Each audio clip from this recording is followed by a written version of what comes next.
What's up, gang? It's your boy Raheem, and today, guys, we're back on it. We're back on Rise of Kingdoms, guys, and I'm gonna give you guys in 2024 the top civilization to start off with. But before I give you that, I'm gonna give you 4 honorable mentions. So, just in case you guys don't want to play the meta, that's what I'm gonna give you guys today. First honorable mention that we're gonna start off with is France.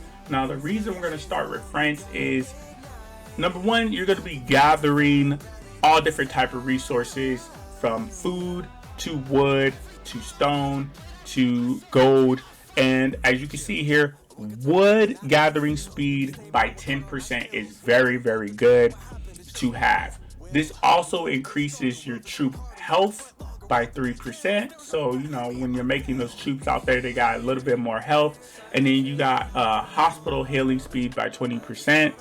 But these two is not what you're shooting for at the beginning of the game. But this is a very, very good civilization for KVK, which is Kingdom versus Kingdom. But the reason why you'd want to have this as an honorable mention is because you have the second best epic commander right now, which is Joan of Arc.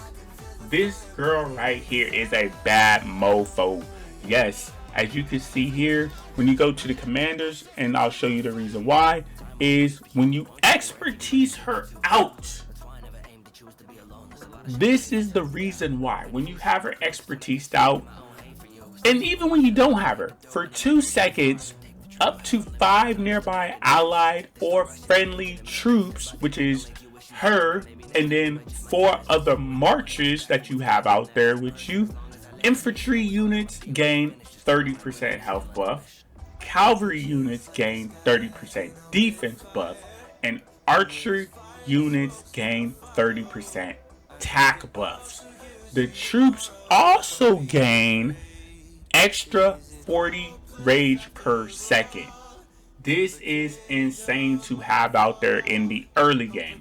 Now, when you have her expertised out for 4 seconds, up to 5 nearby allied or friendly troops, including the commander troops, gain a 30% health buff for the infantry, 30% cavalry buff for defense, and then the archers gain a 30% attack buff for 4 seconds, not 2 now, 4 seconds, and then the troops now gain a 50 rage per second. So she is crazy to have out there, and the extra bonus is that she's a gatherer, so you get the gathering speed bonus by 25%, and she could carry a load bonus, extra load bonus by 25%. You know what I'm saying? Get you some more load off of there when you get those resources.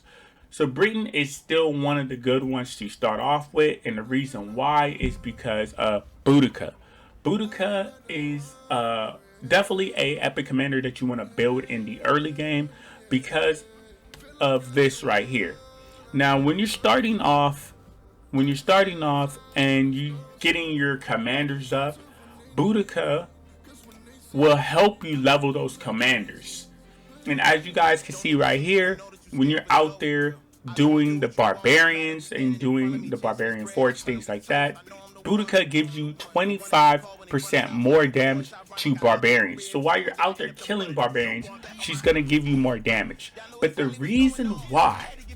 number one reason why she's that freaking good is because both her and the second commander that you're going to bring with you once you level her up, the second commander that you're going to bring with you, both of them will now gain a 20% more XP for killing barbarians. So that's the reason why she's that freaking good. Japan, reason why I would say Japan is because when you first start off, there's a bunch of fog everywhere, and you're going to be sending your scouts out there to clear that fog out the way. And so you can, so you can clear your map out so you can see everything on the map like this. Let me show you guys. You want to be able to see everything on your map here. You know what I'm saying? everything in your kingdom on your map. So that's one of the reasons why I would have to say that that Japan is really good. But not only that, they also give you resource gathering speed by 5%. So that's what you're going to be doing throughout the whole entire Game is just gathering resources. Gathering resources to make troops. Gathering resources to build up your city hall and your base and everything like that. Gathering resources is very, very important in this game, and you want to continue to do it throughout the whole entire game.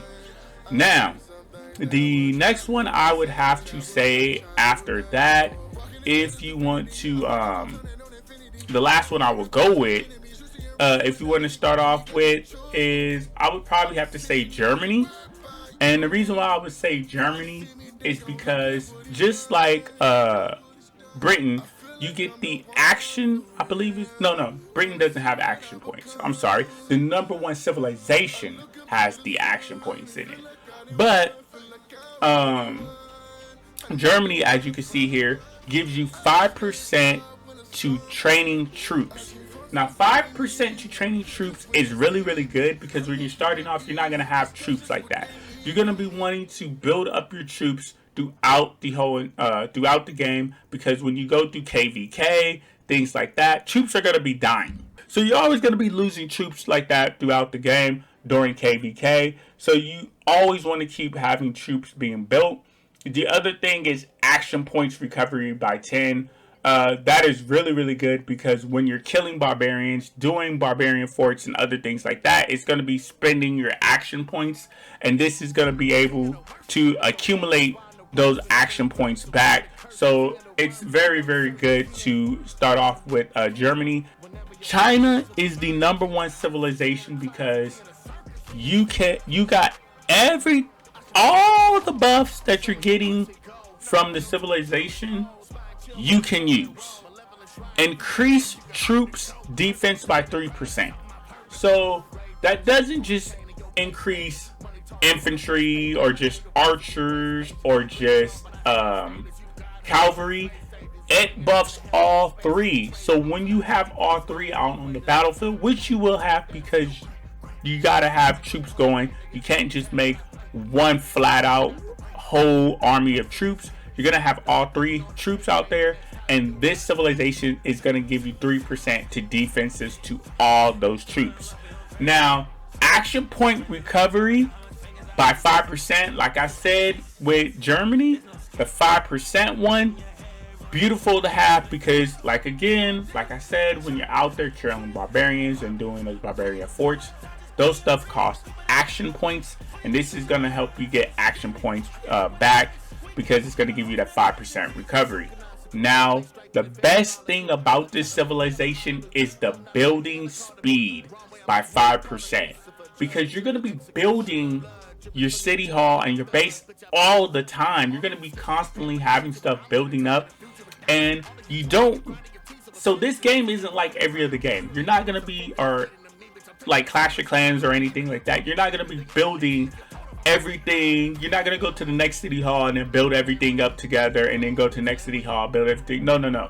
You wanna build your city hall and do the bare minimum requirements to get to the next level of city hall, and keep doing that until you get to city hall 25.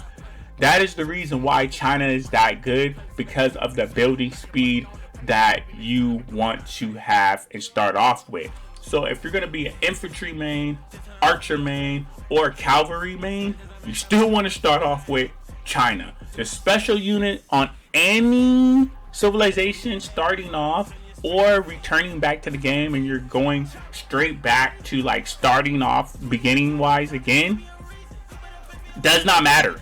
It doesn't matter right now because you don't have the troops to be worrying about this, and you're not in endgame. So basically, you want to start off with China and just work on your base all times. Definitely get, every time you go up, get all 4 hospitals up to the same level, everything else, just do the bare minimum to get to the next City Hall and keep going until you get to 25, City Hall 25, and then you can switch off for China.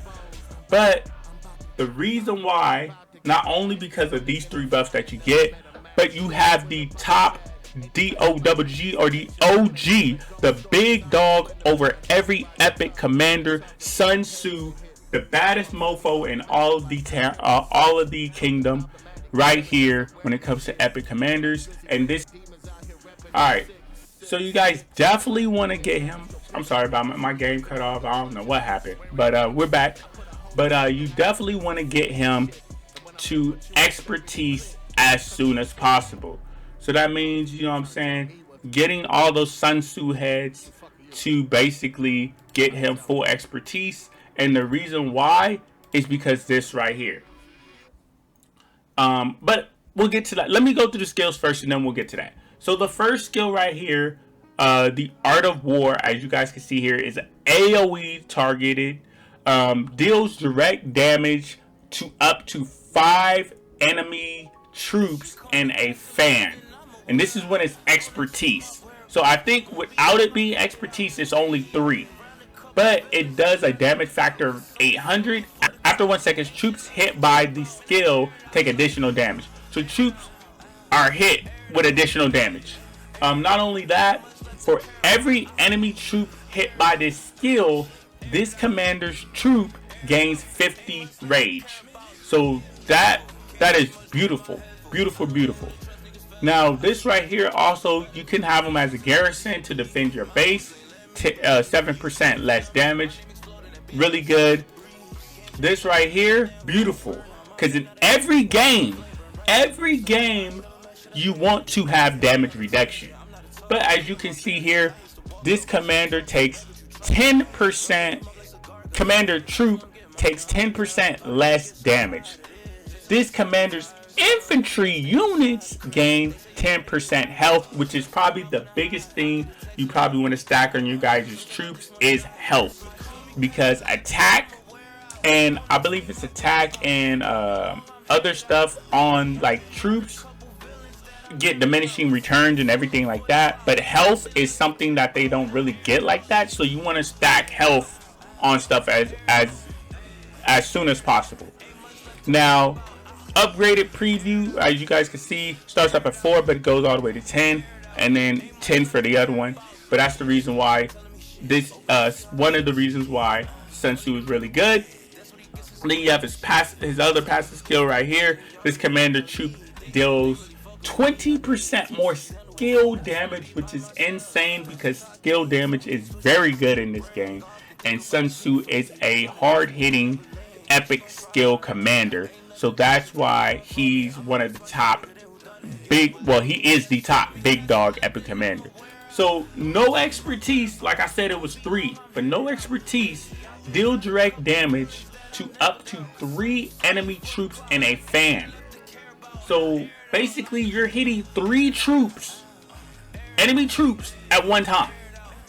So if they coming at you more than one march, and they get caught in your fan AoE, all 3 of those marchers are getting hit. You know what I'm saying? And then that deals 450 after 1 second. Troops hit by this skill take additional damage. Another 450. This one's 150. And then for every enemy troop hit by, this commander gets 50 rage. Now, when you expertise him out, deal direct damage up to 5 enemy troops and a fan. You know what I'm saying? In that fan cone situation thing right there, area. And then damage factor now jumps up to 800. After 1 second, troops hit by the skill take additional damage by 200. And you still get 50 rage for every enemy troop hit by it.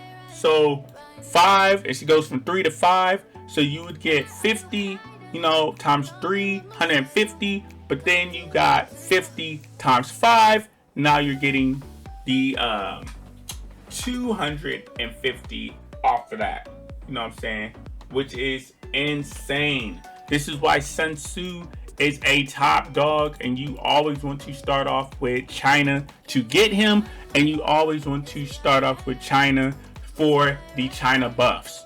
But as you guys can see here, that is pretty much it for this video, guys. If you guys want to know more about epic commanders, what civilizations to go with in mid game and things like that, or if you want to know like what legendary commanders you guys should start shooting for as soon as possible, let me know in the comments what you guys want to learn or want me to do the next video on, and I will see you guys in the next one.